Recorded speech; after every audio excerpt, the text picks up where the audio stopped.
లేకపోతే దాని మీద అసలు ఎలాగెళ్తుందని దాన్ని ఇన్వెస్టిగేషన్ నడిపించి వాడిని పట్టుకొని దోషిగా నిలబెట్టాలా?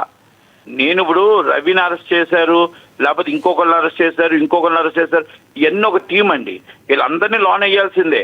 ఓకే, ఐటీ యాక్ట్ని డెవలప్ చేయాలి. ఐటీ యాక్ట్ని మరి పీడీ యాక్ట్ కింద తీసుకురావాలా.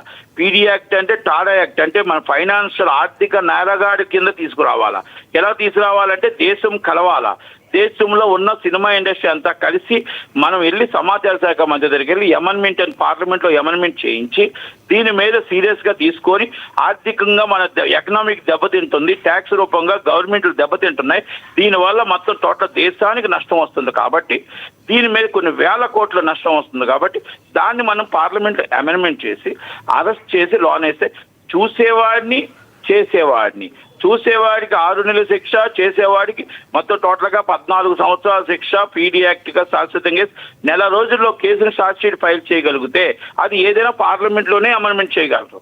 నట్టుకుమార్ గారు, మీరు ఎప్పటి నుంచో నష్టం కాదండి, దేశానికి నష్టం. నట్టుకుమార్ గారు, ఎప్పటి నుంచో కూడా మీరు అలుపెరగని పోరాటం చేస్తున్నారు. సినిమా ఇండస్ట్రీలో ఉన్న కొంతమంది పెద్దలకు కూడా మీరు అనేక సలహాలు ఎప్పుడు ఇస్తూనే ఉంటారు. కానీ సామాన్య జనాల్లో ఈ రోజున రవి మీద కొంత సాఫ్ట్ కార్నర్ ఉండడానికి కారణం ఏంటంటారు? మీరు చెప్తున్నట్టుగా సినిమా పెద్దలు ప్రజలకు సంబంధించి సినిమా చేరువ చేయడానికి మరి ఆలోచించాల్సిన పరిస్థితి ఉందంటారా?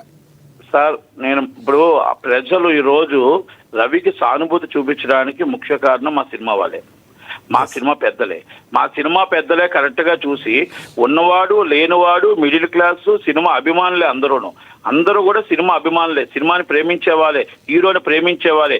అది ఒక్కసారి ఆలోచించుకొని హై క్లాస్ సొసైటీకి ఎంత పెట్టాలి, మిడిల్ క్లాస్ సొసైటీకి ఎంత పెట్టాలి, లో క్లాస్ సొసైటీకి ఎంత పెట్టాలి, ఈ రేట్లు మనం పెట్టి వాళ్ళకి అందుబాటులో థియేటర్లో సినిమా చూసేదలా పెడుతూ పాప్కార్న్ ఎంత పెట్టాలి, కూల్ డ్రింక్స్ ఎంత పెట్టాలి, ఇది అంతా కూడా మన ప్రజలకు అందుబాటులో ఉండి 100% రెవెన్యూ వచ్చేటట్టు మన థియేటర్లో సినిమా చూపించే విధంగా చేద్దాము అని ఒక ఆలోచన వస్తే ఎప్పుడు కూడా ప్రేక్షకుడు ఒక ఐబొమ్మ ఇంకోటి ఎత్తుక్కోడండి. ఎప్పుడైతే థియేటర్లో సినిమా చూడలేకపోతున్నాడో ఆ దారి తప్పుదారు పెట్టాడు. ఆ హీరోని ప్రాణంగా ప్రేమించాలి. ఒక ఉన్నవాడు వచ్చి థియేటర్లోకి వెళ్తున్నాడు, లేనివాడు వచ్చి గేట్ కార్డు ఉంటున్నాడు. ఆ లేనికాడు గేట్ కార్డు ఉన్నవాడికి ఏమో ఆలోచన వస్తుంది, ఈ సినిమాని ఎలాగైనా చూసియాలా, వాడికంటే ముందు నేను చూసి బయటికి చెప్పాలా. అంటే ఇవన్నీ కూడా నేను ఒకటండి, ఒక థియేటర్ ఓనర్గా, ఒక ఎగ్జిబిటర్గా వాళ్ళ ఆలోచనలో వాళ్ళ మైండ్లో నేను చూస్తూ చెప్తున్నాను మీకు, అంతే. ఏదో నేను కల్పించుకొని చెప్పట్లేదు, కావాలని చెప్పట్లేదు, ఇది నిజాలు. ఇప్పుడు వాళ్ళ మీలాంటి వ్యక్తులు నట్టుకుమార్ గారు, మీలాంటి వ్యక్తులు, మీరు కావచ్చు, సాయి వెంకట్ గారిలా కావచ్చు, కొంతమంది మీలాంటి వ్యక్తులు, చిన్న ప్రొడ్యూసర్లు అందరూ ఎంత చెప్పినా కూడా చెవిటి వాళ్ళ ముందు శంఖం ఊదినట్టుగా ఎందుకు ఉంటుందంటారు? ఆ 4-5 ఉన్న డిస్ట్రిబ్యూటర్లు కావచ్చు, ప్రొడ్యూసర్లు కావచ్చు, ఎందుకు మార్పు రావడం లేదు? ఏం చేస్తే వెళ్ళలా మార్పు వస్తుందంటారు? ఒక్క మాట అండి, ఇప్పుడు మార్పు రాలేదు కాబట్టి అనుభవిస్తున్నారు. మార్పు రాలేదు కాబట్టి ఈ రోజు ఇన్ని వేల సినిమాలు, ఇన్ని వేల కోట్ల రూపాయలు నష్టం వస్తుంది. నేనేం చెప్తానంటే ఒక్క మాట వినండి. నేను ఠాగూర్ సినిమాలో ప్రకాష్ రాజు గారిని పక్కన పెట్టి సమోసాలు తీసుకురాని పక్కన పెడితే సెటిల్ ఇది మేటర్ ఎవరు చేశారండి? ఆఖరికి ప్రకాష్ రాజు వల్లే సెటిల్ అయింది, అంటే ఠాగూర్ విషయంలో. అంటే అక్కడ మన ఆఫీస్ బాయ్ కూడా చాలా గొప్పవాడు, చిన్నవాడు కూడా గొప్పవాడు, ఉన్నవాడు కూడా మంచి ఉంటే తీసుకోండి, చెడు ఉంటే వదిలేయండి. ఇప్పుడు అందరూ మీరు నలుగురే గొప్పలు కాదండి. ఇప్పుడు మీరు నలుగురే గొప్పలు కాదు. ప్రతి విషయాలు అంటే నేను వేరే విషయాలు కలపకూడదని కలపట్లేదు, కానీ మేము 2012లో మేము చాలా క్లియర్గా చెప్పాం, ఒక పెన్ డ్రైవ్ ఒక థియేటర్ పెన్ డ్రైవ్ ట్రాన్స్ఫర్ అవుతుంది. ఉదాహరణకు విశాఖపట్నం నుంచి అనకాపల్లి వెళ్తుంది, అనకాపల్లి నుంచి విజయనగరం వెళ్తుంది. ఈ వెళ్ళే లోపల ఈ పెన్ డ్రైవ్ ఎక్కడైనా సరే దేవుని అవుతే ఏంటి పరిస్థితి? మన 100 కోట్ల సినిమాలు, ఇది మన డేంజర్ బెల్లో ఉన్నాము. అలాగే ఆర్టిస్ట్ ఉంది, ఒక ఆర్టిస్ట్ కు బస్సులో తీసుకొని ఒక బస్కి వెళ్తాడు. ఇలాగ ఆన్లైన్లో మొత్తం టోటల్గా ఇవన్నీ కూడా ఉన్నాయి.